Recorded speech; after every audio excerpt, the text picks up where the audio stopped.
1 student, 2 doctors, an economics expert, and a historian. All feel there is a problem. There are problems in the U.S. healthcare system. The first problem I see with the U.S. healthcare system. Obviously, there's a problem. A major problem that the U.S. healthcare system is facing. So problems in the healthcare system, yes. The question isn't if there's a problem. The question is, how do we fix the problem? Fix the problem. Obviously, there's a problem in the fact that there's over 35 million Americans without adequate health care. We have to address that. A lot of people in the liberal camp and Teddy Kennedy followers believe in the socialized medicine. I think the number in 2007 was 15.3% of Americans didn't have any health insurance.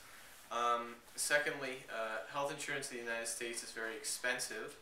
I guess lastly, something that's overlooked but I've heard about is that people with mental disabilities, mental illnesses, which accounts for 20% of the American population, only half of them end up with health insurance.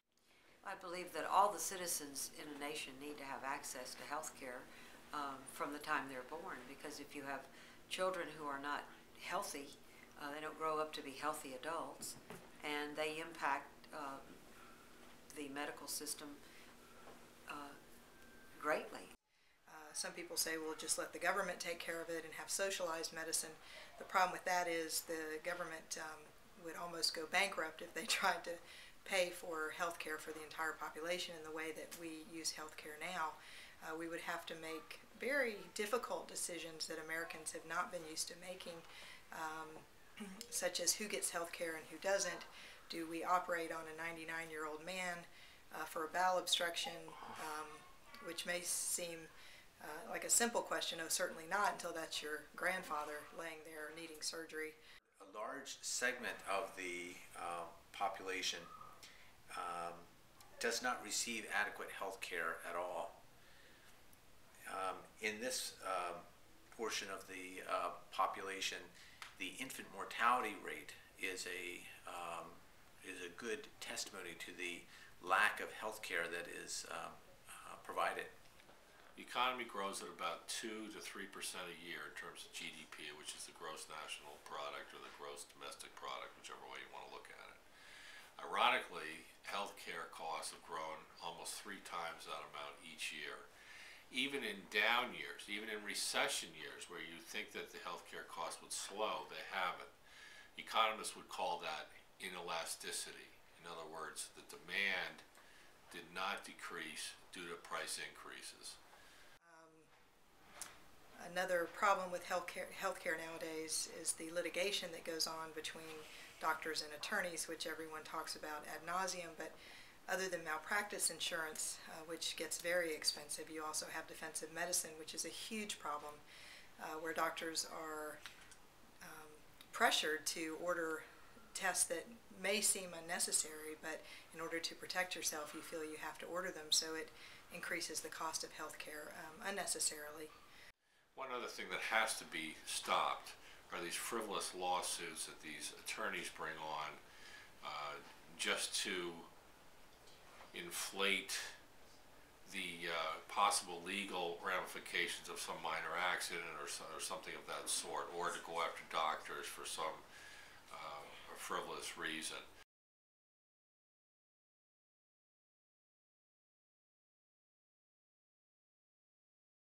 I think it's a responsibility in this respect, in that we should have available and affordable health care to every American citizen, Although the U.S. to every healthcare family system member, has its flaws, there and are some with good the things plan about it. that I have, that will do that.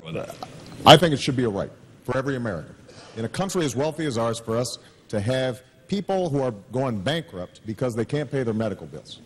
For my mother to die of cancer at the age of 53 and have to spend the last months of her life in a hospital room arguing with insurance companies because they're saying that this may be a pre-existing condition and they don't have to pay her treatment, there's something fundamental. I'm all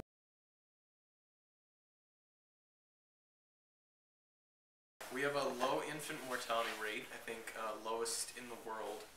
And we also have a high cancer surviving rate. We have a good cancer research, and we're very thorough. We're very, advanced and developed in our processes. We're always discovering new things. We're not lagging behind like some other, third world countries are. We're on top, and we know what's going on in the medical field. I think it's one of the best healthcare systems in the world. People come here from all over to get healthcare because our people are well trained. Our facilities are top-notch. We have the latest and greatest in equipment and the latest technologies and treatments. So yes, it's a wonderful healthcare system, but unfortunately we have to figure out some way to provide healthcare to more people at a better cost. There are good things, however, with our healthcare system. One of the very positive things is the technological advance that has occurred in providing high-end technological advances to healthcare.